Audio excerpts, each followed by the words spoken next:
Bonsoir à tous, soyez les bienvenus sur notre plateau. Au sommaire d'À la Source aujourd'hui, la messe célébrée hier soir par le pape François à l'occasion de la Journée mondiale pour la vie consacrée, la fin du synode de la province ecclésiastique de Lille, le premier synode provincial en France, et puis le voyage en Belgique du patriarche œcuménique de Constantinople, Bartholomée. Viendra ensuite le dossier présenté par Cyril Lepeigneux avec un expert à sa table. Cyril, on va se tourner vers l'Asie ce soir. Oui, vers l'Empire du Milieu précisément, où un évêque vient de mourir après 53 ans de détention. L'occasion de parler donc de l'Église en Chine avec le Père Colomb, supérieur général des MEP. On commence par cette nouvelle du Vatican. Il y a quelques heures, l'évêque salvadorien Monseigneur Oscar Romero va être béatifié. Le pape François a validé ce matin le décret reconnaissant son martyre. Monseigneur Romero avait été assassiné alors qu'il célébrait la messe en 1980. Sa cause de béatification, ouverte en 1983, avait été longtemps ralentie, notamment parce que le Vatican craignait une récupération politique de cette figure de l'Église latino-américaine. Mais nous avons joint à Rome le postulateur de la cause, Monseigneur Vincenzo Paglia, très satisfait de la nouvelle. Je crois qu'au début de ce nouveau millénaire, dans ce moment où nous avons une conflictualité qui continue à se renforcer, qui provoque des guerres, des violences, du terrorisme aussi, je crois qu'avoir devant nos yeux un homme dédié, un homme qui aime le dialogue, qui aime les plus pauvres, qui se plie sur ceux qui ont besoin, je crois que c'est un exemple qui peut aider les églises, les religions et les hommes de bonne volonté à avoir beaucoup plus d'espoir dans le siècle qui va se présenter à nous tous. Hier soir, à l'occasion de la Journée mondiale pour la vie consacrée, le pape François a célébré la messe dans la basilique Saint-Pierre. On écoute le résumé d'Emmanuel Kéry. Anche noi oggi, come Maria e come Simeone, vogliamo prendere in braccio Gesù. Nous aussi, aujourd'hui, comme Marie et comme Siméon, nous voulons prendre dans nos bras Jésus parce qu'avec lui, on rencontre son peuple. Et nous l'atteindrons seulement si nous nous laissons saisir par le mystère du Christ. Nous guidons le peuple à Jésus comme nous nous laissons guider par lui, a conclu le pape. Voilà ce que nous devons être, des guides accompagnés par Jésus. Le pape François s'est ainsi adressé aux 7000 consacrés qui ont participé à la célébration dans la basilique Saint-Pierre à l'occasion de la fête de la présentation du Seigneur et de la 19e journée de la vie consacrée. En commentant le passage de l'Évangile où Marie introduit Jésus dans le temple, en le portant pour rencontrer son peuple, le pape a souligné qu'elle le porte, mais c'est lui qui la porte sur ce chemin de Dieu, c'est lui qui vient à nous afin que nous puissions aller vers lui. Jésus a emprunté le même chemin que nous pour nous indiquer le chemin nouveau et vivant qu'il est lui-même. Et pour nous, consacrés, il s'agit de l'unique chemin que concrètement et sans alternative, nous devons parcourir avec joie et espérance. Une voie qui passe par l'obéissance, a ajouté le pape François, en s'abaissant et en faisant la propre volonté du Père. Pour un religieux, progresser signifie s'abaisser dans le service, s'abaisser pour devenir un serviteur, pour servir. Dans l'obéissance, a conclu le souverain pontife, mûrit la sagesse personnelle et communautaire, et ainsi il devient également possible d'adapter les règles au temps. Le vrai aggiornamento, en fait, c'est l'œuvre de la sagesse forgée dans la docilité et l'obéissance. Dans ce chemin, nous devons nous préserver de vivre notre consécration de manière light et désincarnée, qu'on réduirait ainsi à une caricature de la vie religieuse, dans laquelle on réalise une succession de choses sans renoncement, une prière sans rencontre, une vie fraternelle sans communion, une obéissance sans confiance, une charité sans transcendance. Vie consacrée toujours, je vous propose un reportage à l'auberge de jeunesse Adveniat, tenue par les Assomptionnistes à Paris. Une soirée était ouverte à tous à l'occasion de la Chandeleur. Comme un symbole, les religieux et laïcs consacrés viennent poser chacun leur tour une bougie au pied de l'autel. La chapelle de l'auberge de jeunesse Adveniat à Paris réunit ce soir-là des religieux et des laïcs de tous les horizons. Un temps de communion et de prière pour la vie consacrée. On veut montrer quelque chose, un visage d'église qui est notre visage au monde plus largement. Peut-être que ça va donner des idées à certains. Les congrégations, les consacrés apportent un souffle, donnent une vision sur ce qu'il faut faire pour suivre le Christ, mais aussi pour aller à la rencontre des hommes. Objectif de la soirée, partager et témoigner de la joie de la vie consacrée, un message qui touche particulièrement Douane, jeune religieuse vietnamienne. C'est une manière de mettre en avant, entre guillemets, les personnes consacrées pour dire que voilà, elles sont là, elles sont signes. Pour terminer la journée, rien de mieux qu'une soirée crêpe. En cuisine, des religieux et des volontaires, derrière le bar, des étudiants et des jeunes professionnels qui habitent la maison toute l'année aux côtés des religieux assomptionnistes. On voit la communauté vivre, même si on n'y est pas, et on se rend compte non seulement des joies, mais aussi des difficultés qu'il peut y avoir. De ce point de vue-là, c'est enrichissant. Évidemment, je ne passe pas à côté de la question du questionnement au quotidien, à savoir est-ce que la vie communautaire est faite pour moi. À l'image de cette soirée, l'auberge Adveniat fait vivre ensemble religieux et laïcs, croyants et non-croyants, une évangélisation au cœur du monde pour cette petite communauté assomptionniste. Bien sûr, la journée pour la vie consacrée a été marquée en France par de nombreux temps de prière, de messes présidées par les évêques dans leur cathédrale en présence de religieux, mais aussi de rencontres plus rares comme celle au Carmel de Talence près de Bordeaux. Plusieurs dizaines de personnes ont partagé un temps d'échange à travers la clôture du Carmel. Parmi les visiteurs, l'évêque auxiliaire de Bordeaux, Monseigneur Laurent Donlien. À Bordeaux, justement, une messe des peuples a été célébrée à l'église de la Trinité du Grand Parc, présidée par l'archevêque Monseigneur Jean-Pierre Ricard. Cette messe rassemblait les communautés catholiques d'origine étrangère habitant en Gironde. Elle était marquée par des chants et des intentions de prière en plusieurs langues et une procession des offrandes en costume du pays. Le synode de la province ecclésiastique de Lille, le premier synode provincial en France, s'est achevé ce dimanche. Pendant plus d'un an, il a impliqué les 3 diocèses de la région Nord-Pas-de-Calais, Lille, Arras et Cambrai. Les évêques vont maintenant relire et adopter les propositions du synode. Ils les remettront au Vatican en mars prochain pour qu'elles soient soumises à la lecture de la congrégation pour les évêques. Le texte définitif sera promulgué lors d'une célébration commune à la cathédrale de Lille en septembre. En attendant, je vous propose d'écouter Monseigneur Ulrich, archevêque de Lille. Nous avions la nécessité d'essayer de renforcer un certain nombre de façons d'être dans le monde pour lui annoncer l'Évangile, autour des axes que nous avons choisis, qui sont ne jamais oublier la mission, vivre en proximité le plus possible avec les hommes et les femmes de notre époque, faire une église dans laquelle la communion est la recherche importante et un signe de l'Évangile, et des paroisses dans lesquelles la participation de tous à la mission de proximité, de communion, est bien visible.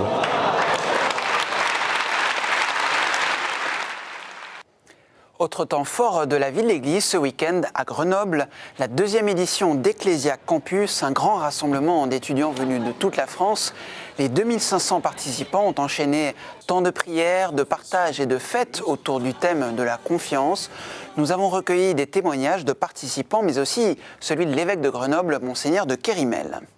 Pour moi, le week-end, ça a été des moments de joie, des moments aussi d'approfondir ma foi, de prendre plus confiance en moi et de me rendre compte que je peux vraiment faire confiance dans le monde dans lequel on vit. C'est vrai que c'est quand même déjà un regain de confiance énorme de se sentir entouré avec autant de jeunes de notre âge qui vivent la même chose en un week-end. Il y a beaucoup d'occasions de se défier, et on est dans une culture aussi très individualiste et où on se méfie un peu les uns des autres. En même temps, on sent bien que les jeunes attendent qu'on leur fasse confiance, et oser la confiance, c'est possible quand on a fait l'expérience que quelqu'un nous fait confiance. Alors, c'est vrai particulièrement quand on a une relation avec Dieu, qu'on découvre l'amour de Dieu pour soi, qu'on découvre que Dieu nous fait confiance. Ça libère en nous la confiance et la capacité de faire confiance aux autres, de nous faire confiance à nous-mêmes. Et je crois que c'est vraiment le chemin de la construction humaine. Voilà, et puis je vous invite à voir notre reportage consacré à Ecclesia Campus 2015. Il sera diffusé jeudi à 21h35. On va parler œcuménisme maintenant. Le patriarche de Constantinople, Bartholomée, était en déplacement en Belgique en fin de semaine dernière.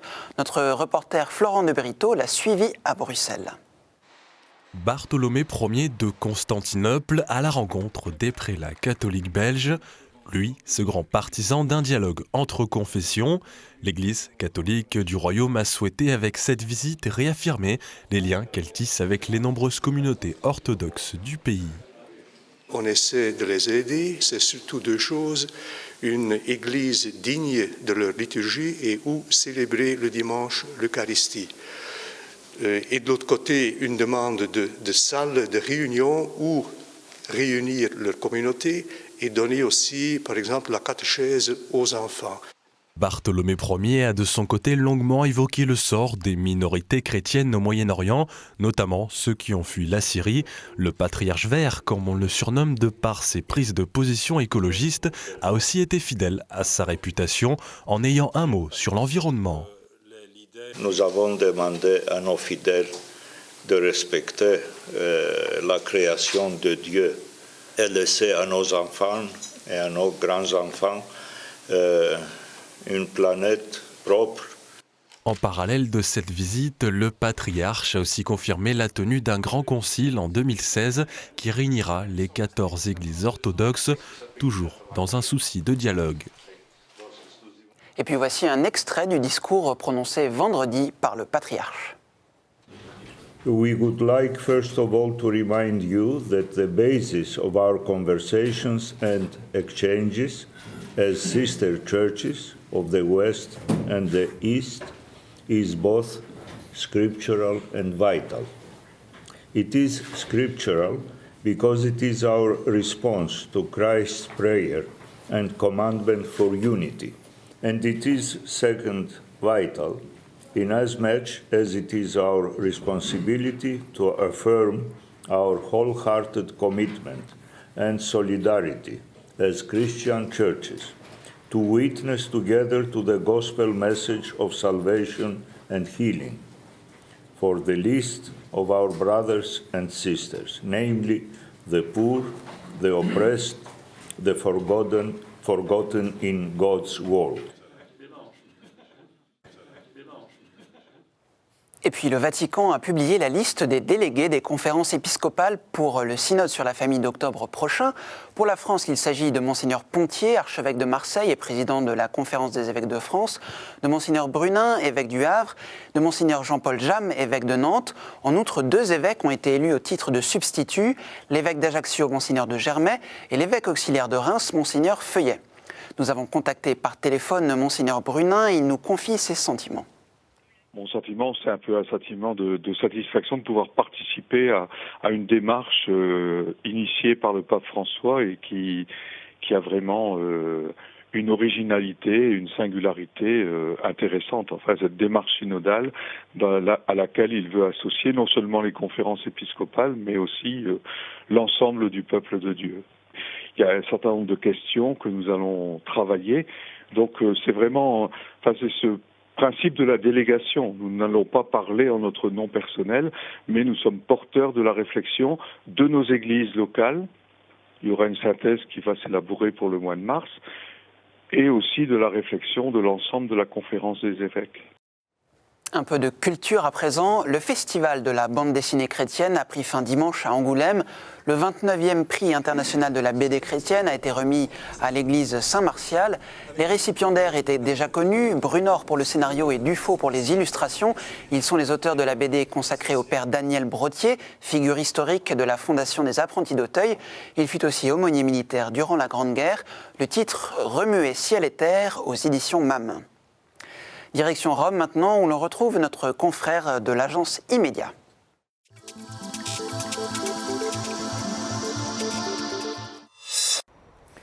Bonjour, il est parfois des petits changements de rite qui sont chargés de sens. C'est le cas de cette annonce faite relativement discrètement ces derniers jours au Vatican. Le pape désormais ne remettra plus directement aux archevêques métropolitains le pallium. Ils recevront ce pallium directement dans leur diocèse. Alors qu'est-ce que le pallium ? Le pallium, c'est une petite écharpe de laine qui symbolise l'attachement particulier des archevêques territoriaux avec le pontife et que vous voyez d'ordinaire autour du cou de ces archevêques lorsqu'ils célèbrent la messe. Les premières traces du pallium remontent au IVe siècle lorsque le pape Marc le remit à l'évêque d'Ostie. À partir du VIe siècle, le pallium fut plus largement remis par le pape à des évêques importants à travers le monde. Cet insigne épiscopal symbolise le pouvoir pontifical. Il exprime l'union étroite justement entre ces archevêques métropolites et le souverain pontife. Il souligne aussi leur juridiction sur les diocèses suffragants suffragants, c'est-à-dire les diocèses qui sont attachés à la province apostolique, mais aussi la sollicitude du bon pasteur qui porte les brebis sur ses épaules. Une tradition bien ancrée voulait alors jusqu'à aujourd'hui que le pape, lors d'une messe célébrée à Rome chaque 29 juin, lors de la grande fête solennelle des saints Pierre et Paul, eh bien que le pape remette ce pallium aux nouveaux archevêques métropolitains. La messe du 29 juin aura toujours lieu. Les archevêques nommés dans les 12 mois précédents seront toujours invités à venir à Rome. Ils concélébreront avec le pape et au cours de cette messe, leur sera remis le pallium, cette écharpe blanche brodée de croix noire, mais c'est dans leur propre diocèse qu'elle sera désormais passée autour de leur cou par le nonce apostolique ou par l'évêque qui les installera. Avec ce léger changement, le pape François veut permettre en fait à toujours plus de fidèles localement de participer à ce rite bien particulier. Il entend surtout renforcer l'autorité, somme toute symbolique, des archevêques métropolites et puis renforcer la collégialité épiscopale, la synodalité. On se souvient que Benoît XVI, lui, avait choisi au début de son pontificat de ne plus célébrer les messes de béatification, mais seulement celles de canonisation. Là encore, il entendait donner plus de poids, de valeur aux églises locales. Je vous dis à la semaine prochaine. Place maintenant au dossier. Je vous retrouve jeudi. Très bonne soirée à tous.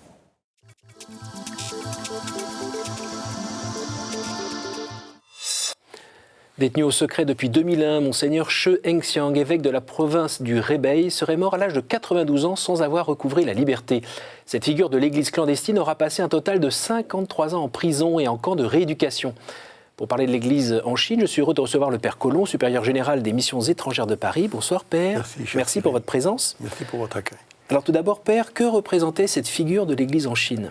Oui, Monseigneur Che, dont vous venez de rappeler la mémoire, est tout à fait représentatif d'une génération d'évêques qui disparaissent petit à petit, car comme vous le rappelez, ce sont des gens qui ont plus de 90 ans, pour la plupart d'entre eux. Et donc c'est le symbole de la fidélité. C'est l'histoire d'une fidélité, la vie de cet homme. Pensez dans la vie d'un homme, 53 ans de privation de liberté, et ce n'est pas en douceur que cette privation de liberté s'est faite. Les camps de travail, il y en a beaucoup qui sont morts. La prison, c'est l'occasion aussi de rappeler qu'il y en a d'autres qui sont aussi privés de liberté encore aujourd'hui. Donc c'est l'histoire d'un combat, mais d'un combat avec la douceur de l'Évangile. Et donc le témoignage de la douceur de l'Évangile, mais de la fidélité surtout, c'est ça aujourd'hui bien sûr. C'est extrêmement important, c'est une leçon pour tous, en Chine, mais non seulement en Chine, mais pour nous en Europe. Une sorte de fidélité à l'Évangile, des gens qui sont prêts à sacrifier 53 ans de liberté pour être fidèles à Rome, pour être fidèles à la parole de Dieu, pour être des hommes debout et des hommes droits.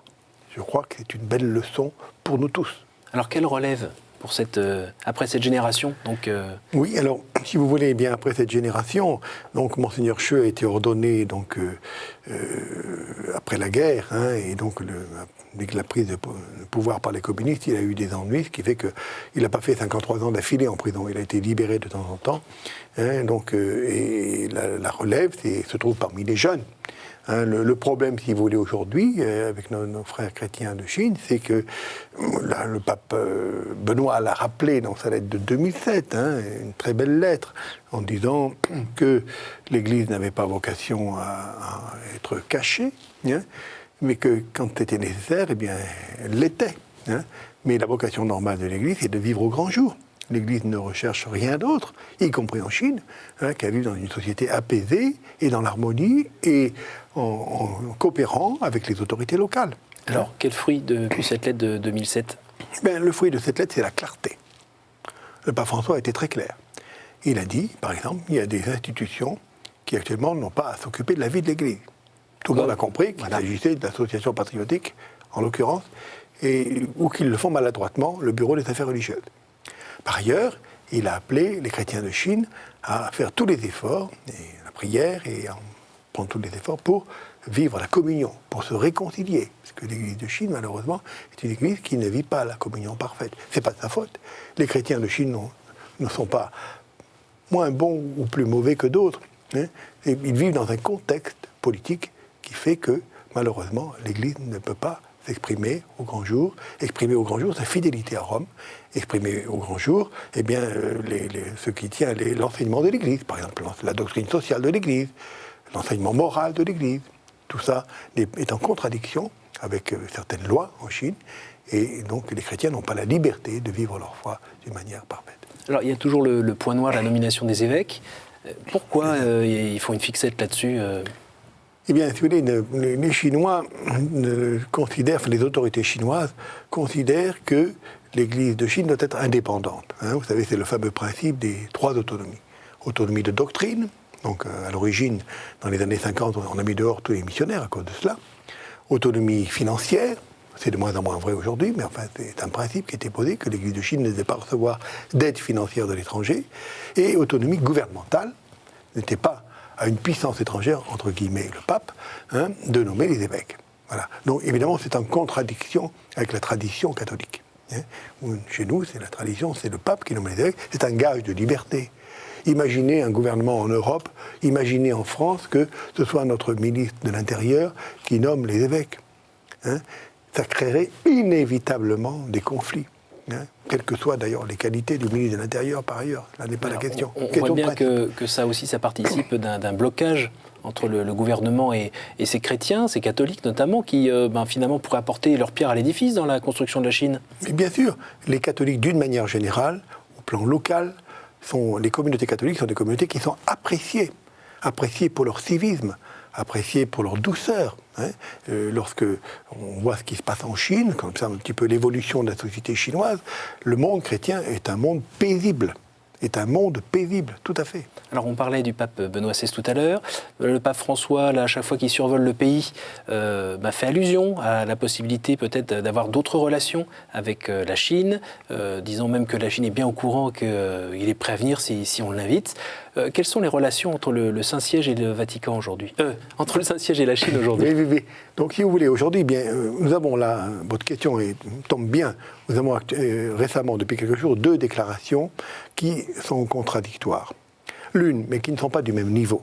L'une est une déclaration de Monseigneur Mamberti, déclarant qu'actuellement il y avait des contacts avec les autorités chinoises et que c'était positif et que ça pouvait être fructueux. C'est tourné bien sûr vers l'avenir, il n'y a rien de certain, mais le commentaire est plutôt optimiste. Et dans le même temps, nous avons eu une déclaration du Bureau des Affaires religieuses qui a donné son programme d'année. Donc chinois. Chinois, voilà. Le Bureau des Affaires religieuses, c'est l'administration chinoise qui existe à tous les échelons administratifs, au niveau central, au niveau provincial, au niveau des villes, et qui a pour mission, entre autres, pour nous catholiques, de nommer les évêques, après un système d'élection dans les diocèses. Eh bien, en disant que le programme de l'année, c'était des nominations d'évêques, en fonction des règles habituelles. Donc pour que ces évêques soient des évêques indépendants. Le mot est bien employé. Donc, vous voyez, c'est tout à fait contradictoire parce qu'évidemment, là, c'est une pierre d'achoppement. Alors c'est encore une illustration du il souffle chaud, il souffle froid. Oui, on peut voir ça comme ça. On peut voir aussi qu'il y a 2 échelons différents. L'échelon des diplomates, et du côté chinois, il est certain qu'il y a des diplomates intelligents qui pensent que cette querelle est une affaire du passé, qui ne correspond plus avec l'évolution de la société chinoise, puisque la Chine a bien des égards à évoluer vers une société de liberté, ne serait-ce qu'en matière économique, en matière commerciale. Malheureusement, ce n'est pas le cas dans de nombreux domaines. Il n'y a pas de liberté d'association, il n'y a pas de liberté de la presse, il n'y a pas de liberté syndicale, enfin bref, etc., etc. Mais il y a eu un chemin qui a été fait. De même qu'il y a des signes positifs. Par exemple, tout récemment, le prélat en charge de la Bibliothèque Vaticane et le directeur de la Bibliothèque de Pékin ont signé un accord.